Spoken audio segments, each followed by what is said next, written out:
السلام عليكم ومرحبا بكم. اليوم غادي نتقاسم معكم طرق ذكية لتجهيزات مسبقة أو للتحضيرات غادي تسهل علينا الوقفة في المطبخ. فأول شيء غادي نحضروه هو كريات اللحم أو لا الكفتة اللي يمكن لينا نحتفظوا بها في المجمد. فأنا أخذت اللحم المفروم وضعت له التوابل، يعني يمكن لكم توضعوا أي توابل بغيتوا.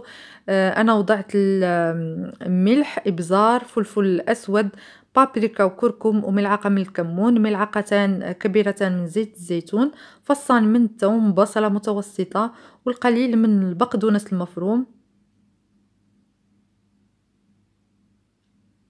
فهنا غادي نقوم بمزج العناصر جيدا حتى تدخل في بعضياتها، ومن بعد ذلك غادي نقوم بصنع كريات اللي غادي نوضعهم في علبة يمكن ليا الغلق ديالها، وكنجمدهم يعني كنوضعهم في المجمد على هذا الشكل هذا. من بعد كنقسمهم في اكياس على حساب الكميات يعني اللي غادي نستعمل كل مرة.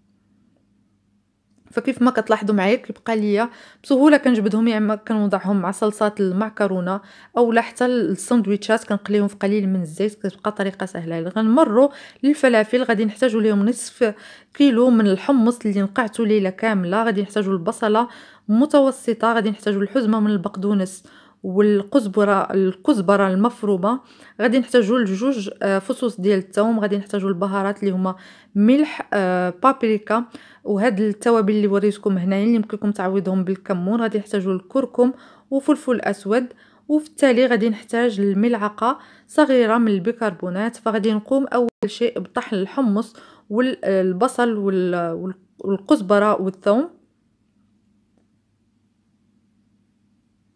فهاد الفلافل يمكن لكم تحتفظوا بهم حتى هما في المجمد، ما كيطرى ليهم حتى شي حاجه وكيبقاو لذاذ، يمكن لينا نحضروهم بسهوله ونجمدوهم، والوقت اللي كنحتاجوهم كنجبدوهم ونقليوهم في زيت حار فقط.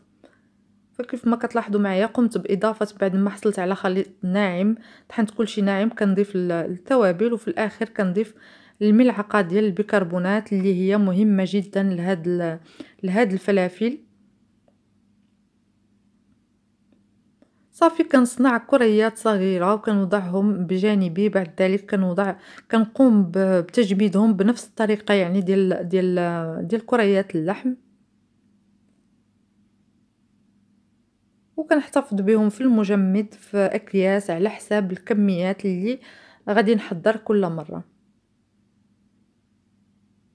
فبهذه الطريقة يمكن لك تنوعي في الطاولة ديالك، وكيكونوا عندك اشياء مصوباهم من قبل، يعني تجهيزات مسبقه كتسهل علينا بزاف العمل.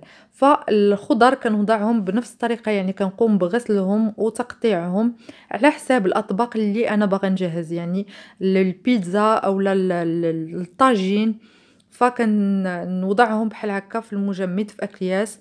فكيف ما كتلاحظوا معايا كنبقى غير كنجبدهم بحال هكا، وكنضيف ليهم اشياء تانية على حسب الطبق اللي انا باغا نصوب. فهنايا انا البيتزا خديت الفلفل اللي قطعته رقيق، وخديت المشروم اولا الفطر، ووجدت العجين ديالي بكل سهوله، حضرت البيتزا ديالي.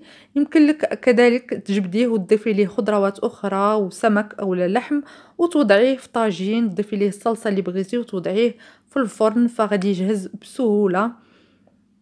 كذلك الصبات كنقطعهم حتى همايا الخضر كاملين اللي كنبغي، وكنوضعهم في اكياس، وكنبقى ليا كنجبد بسهوله، وكنوضع في الماء، كنضيف الكريمه او اي شيء. الخضر الفواكه عفوا حتى هما كنوضعهم بنفس الطريقه لتجهيز العصائر. فهاد